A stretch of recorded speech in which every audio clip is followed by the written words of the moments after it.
মুত্তাকি বান্দার কবর হবে একরকম আর বেনামাজির কবর হবে আরেক রকম। নবীজি বলেছেন কবর হচ্ছে পরকালের নাম্বার 1 স্টেপ। যে ব্যক্তি কবর থেকে নাজাত পেয়ে যাবে তার জন্য বাকি স্টেপগুলোকেও সহজ করে দিবেন একজন, তিনি কে? আর যে ব্যক্তি এ কবরে গিয়ে ধরা খেয়ে যাবে, যে ব্যক্তি কবরে গিয়ে আটকে যাবে, ওই ব্যক্তি বাকি স্টেপগুলোতেও গিয়ে আটকে যাবে। নাউজুবিল্লাহ পড়েন। বেনামাজির কবর হবে তো ভয়ঙ্কর একটা কবর। বেনামাজিকে যখন দাফন কাফন করে ফিরে আসা হবে, টু দ্য সেম টাইম ওই বেনামাজির কবরে দুইজন ফেরেশতা আসবে। দুইজন ফেরেশতা এসে 3টা প্রশ্ন করবে। সবাই বলেন তো কয়টা? নাম্বার 1 বলবে মা রব্বুক, হু ইজ ইয়োর লর্ড, বলো তোমার প্রভু কে? যে বেনামাজি হবে, যে সারাটা জীবন নামাজ পড়ে নাই, যে সারাটা জীবন ঘুষ খেয়েছে, সুদ খেয়েছে, যে যুবক সারাটা জীবন পরকীয়ার মধ্যে যুক্ত ছিল, যে যুবক সারাটা জীবন অশ্লীল কাজে যুক্ত ছিল, যে যুবক সারাটা জীবন ব্লু ফিল্ম দেখেছে, নেকেড সিনেমা দেখেছে, যে যুবক সারাটা জীবন হারাম রিলেশনশিপের মধ্যে জড়িত ছিল, ওই যুবক কিন্তু সেই দিন অ্যান্সার করতে পারবে না।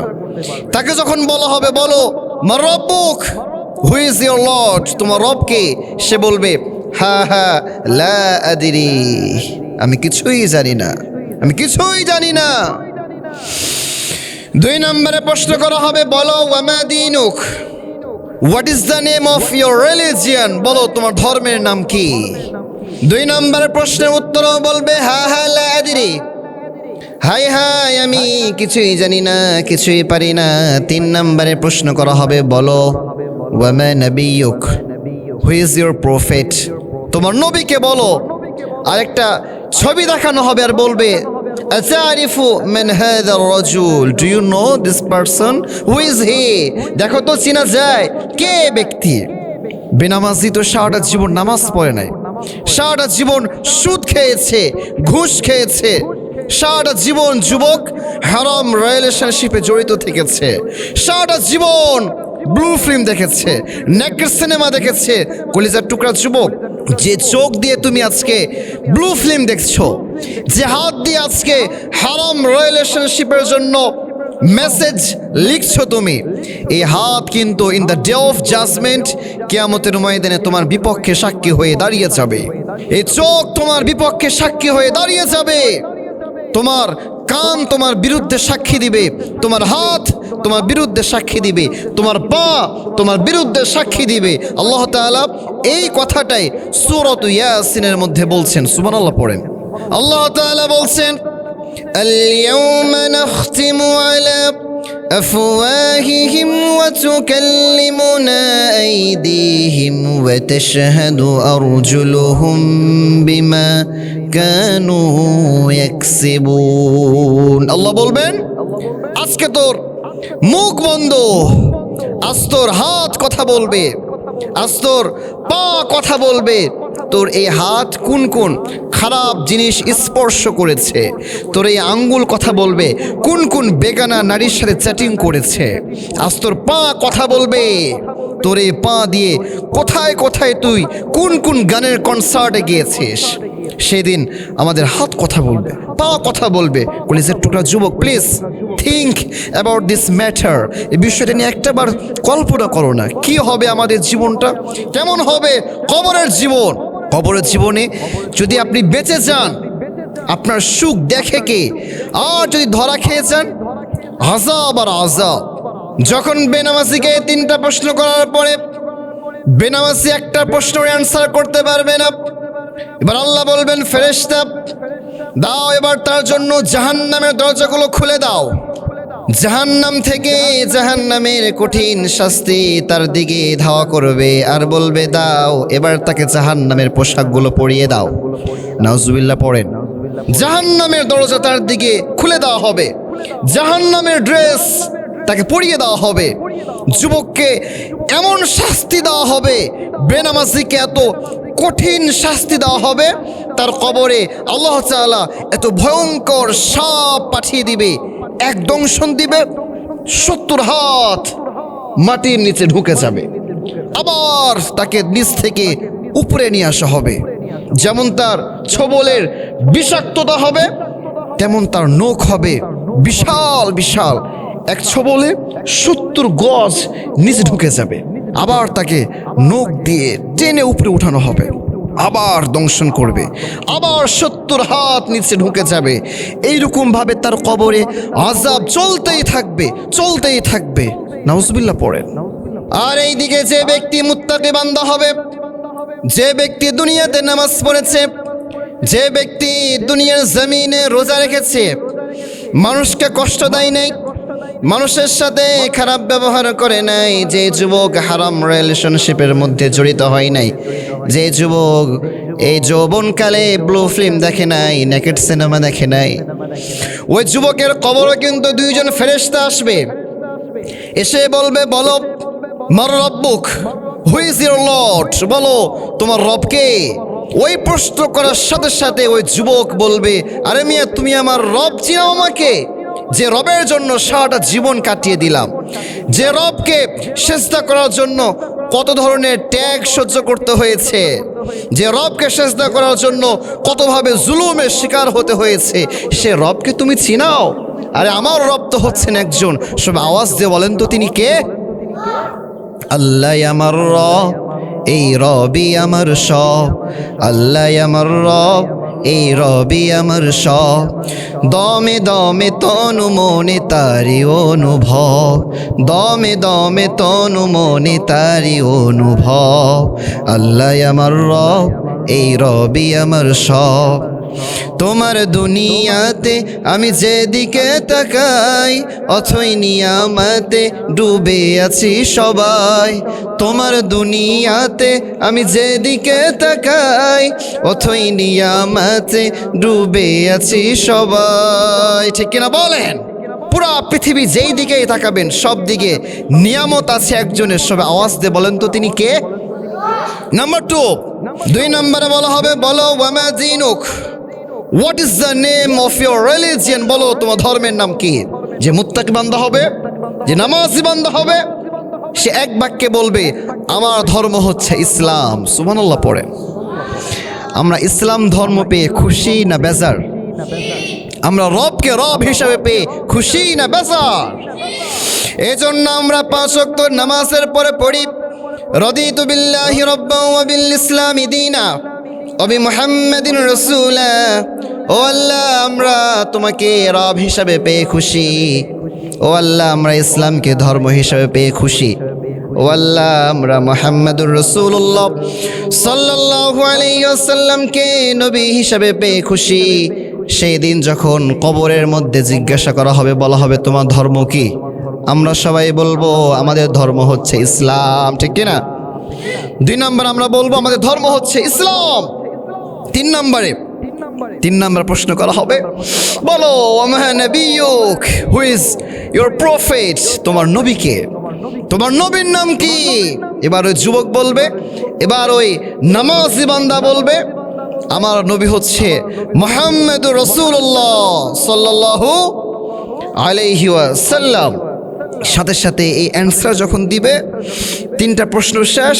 এবার 4 নম্বর প্রশ্ন করবে মুত্তাকি বান্দাকে। কয় নম্বর প্রশ্ন? 4 নম্বর। বলবে, বলো তুমি যে বললা তোমার রব হচ্ছে আল্লাহ, তুমি বললা তোমার ধর্ম হচ্ছে ইসলাম, তুমি বললা তোমার নবী হচ্ছে মুহাম্মদ সাল্লাল্লাহু আলাইহি ওয়াসাল্লাম, বলো এগুলো তুমি শিখেছো কোথায়? বলো। এবার যে মুত্তাকি বান্দা হবে, ওই মুত্তাকি বান্দা বলবে, আমি এগুলো শিখেছি কোরআন এবং সুন্নাহ থেকে। সুবহানাল্লাহ পড়ে। যখন ওই মুত্তাকি বান্দা এবার প্রশ্নের আনসার করে দিবে, জবাব দিয়ে দিবে, আল্লাহ বলবেন, এই ফেরেশতা, লেট করছিস কেন? দে, আমার বান্দা দুনিয়াতে অনেক কষ্ট করে এসেছে, আমার বান্দা দুনিয়াতে অনেক জুলুমের শিকার হয়েছে, আমার বান্দা দুনিয়াতে অনেক কষ্টের শিকার হয়েছে, দে, আর লেট করিস না। আফতাহু বাবাহু ইলাল জান্নাহ, তার জন্য জান্নাতের গেটগুলো খুলে দাও। সুবহানাল্লাহ পড়ে। জান্নাতের গেট এবার ওই মুত্তাকি বান্দার জন্য খুলে দেওয়া হবে। মুত্তাকি বান্দার কবরের ভিতরে জান্নাতের দরজা একটা কানেকশন করে দেওয়া হবে। আর মুত্তাকি বান্দার কবরটাকে এত বেশি প্রশস্ত করে দেওয়া হবে, মুত্তাকি বান্দার দৃষ্টি যত দূর যাবে তত দূর তার কবরটাকে প্রশস্ত করে দেবেন একজন, তিনি কে? এরপরে বলবেন, এবার আমার এই মুত্তাকি বান্দাকে জান্নাতি পোশাক পরিয়ে দাও, জান্নাতের সব খাবারগুলো দিয়ে তাকে আপ্যায়ন করা শুরু করে দাও। সুবহানাল্লাহ পড়ে। এবার ওই জান্নাতি বান্দা, ওই মুত্তাকি বান্দার খুশি আর দেখে কে? ওই ব্যক্তি এত পরিমাণ খুশি যা সে কখনো ইতিপূর্বে এরকম খুশি হয় নাই। এবার দেখবে জান্নাতের অফুরন্ত নিয়ামত, জান্নাতের যেই দিকেই তাকাবে সেই দিকে শুধু নিয়ামত আর নিয়ামত, নিয়ামত দিয়ে ভরপুর থাকবে। জান্নাতের নিচ দিক দিয়ে 4টা নহর প্রবাহিত করে দেবেন একজন, তিনি কে? আল্লাহ তাআলা বললেন, আমি আল্লাহ তাআলা জান্নাতীদের জন্য জান্নাতের নিচ দিক দিয়ে 4টা নহর প্রবাহিত করব। 1 নম্বরে স্বচ্ছ পানির নহর, 2 নম্বরে মধুর নহর, 3 নম্বরে দুধের নহর, 4 নম্বরে শরাবের নহর, যে শরাব খাইলে কখনো নেশা হবে না। সুবহানাল্লাহ পড়ে। দুনিয়ার মদ খাইলে নেশা হয় কি হয় না, কিন্তু আল্লাহ তাআলা জান্নাতের ভিতরে যে শরাবের নহর রাখবে এত ফ্যান্টাস্টিক হবে, এত মজাদার হবে, যত পান করবে তত ভিন্ন ভিন্ন স্বাদ সে অনুভব করবে। সুবহানাল্লাহ। প্রিয় ভাই, জান্নাতটা যে কি ফ্যান্টাস্টিক প্লেস হবে এটা আসলে বোঝানোর মতো কোনো ক্যাপাসিটি আমাদের কাছে নাই। কুররাতে আয়ুন, একেবারে চক্ষু শীতল করার মতো একটা প্লেস হবে, আই ক্যাচিং হবে, এত সুন্দর হবে জান্নাতটা, দেখলে মন হবে আরে ইয়ার এ কোন জায়গা হ্যাঁ, এ কোন মাকাম হ্যাঁ, এটা কেমন জায়গা, এটা কোন জায়গা, এরকম জায়গা তো ইতিপূর্বে আমরা দেখি নাই। সাথে সাথে জান্নাতি বান্দারা ওই নিয়ামতগুলো পেয়ে শুকরিয়া আদায় করবেন একজনের, সব আওয়াজ দিয়ে বলেন তো তিনি কে? আর যে ব্যক্তি বেনামাজি হবে ওই ব্যক্তির জন্য কি এত নিয়ামত রাখা হবে?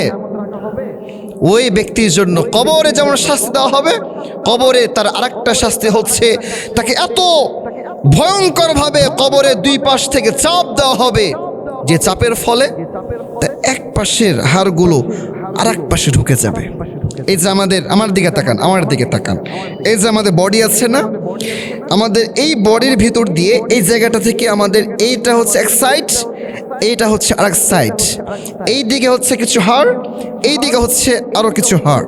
যখন বেনামাজিকে চাপ দেওয়া হবে কবরটা এত সংকীর্ণ হয়ে যাবে, চাপ দেওয়ার ফলে ডান পাশের হাড়গুলো বাম পাশে ঢুকে যাবে, বাম পাশের হাড়গুলো ডান পাশে ঢুকে যাবে, চিৎকার করবে, আওয়াজ দিবে, বাঁচানোর মতো কাউকে খুঁজে পাবে না।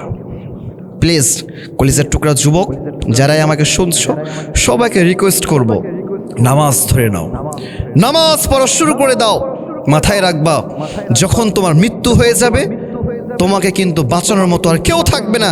জাস্ট তোমার আমল যেমন হবে তোমার সাথে ঠিক তেমনটাই ব্যবহার করা হবে। একটা হাদিস শুনে আপনাদেরকে, please listen to me very carefully. নবীজির একজন মেয়ে ছিল, নাম কি? ফাতিমা রাদিয়াল্লাহু তাআলা আনহা। তো ফাতিমা রাদিয়াল্লাহু তাআলা আনহা যখন মারা গেলেন, ফাতিমা রাদিয়াল্লাহু তাআলা আনহাকে যখন দাফন করা হবে, টু দ্য সেম টাইম কবরকে অ্যাড্রেস করে আল্লাহর হাবিব সাল্লাল্লাহু আলাইহি ওয়াসাল্লামের সাহাবীরা বলছেন, এ কবর, তুমি কি জানো তোমার কাছে আজকে আমরা কাকে রেখে যাচ্ছি? এবার কবর বলে, আমি কবর হচ্ছি সাপ বিচ্ছুর ঘর, আমি কবর হচ্ছি পোকামাকড়ের ঘর, আমি কাউকে চিনি না। এরপর আবার বলল আল্লাহর হাবিব সাল্লাল্লাহু আলাইহি ওয়াসাল্লামের ওই সাহাবীরা বলল, কবর শোনো, এ যেমন তেমন কোনো ব্যক্তি নয়, ইনি হলেন বিশ্বনবী মুহাম্মদুর রাসূলুল্লাহ সাল্লাল্লাহু আলাইহি ওয়াসাল্লামের নয়নের মণি, কলিজার টুকরা মেয়ে ফাতিমা। শুধু কি তাই, বরং তিনি হলেন জান্নাতি যুবকদের সর্দার হাসান আর হুসাইনের আম্মা জান, শুধু কি তাই, তিনি হলেন এমন একজন মহিলা যিনি জান্নাতি সব মহিলার সর্দারনি হবেন। এই উত্তরে আবার কবরের জবান খুলে গেল। কবর বলা শুরু করলো, ও আল্লাহর সাহাবীরা শোনো, আমি কবর দেখব না আমার কাছে কার মেয়ে এসেছে, আমি কবর দেখব না আমার কাছে কার মা এসেছে, আমি কবর দেখব না আমার কাছে কে এসেছে, আমি কবর দেখব শুধুমাত্র আমল। যার আমল যেমন হবে তার সাথে আমি ঠিক তেমনটাই ব্যবহার করব।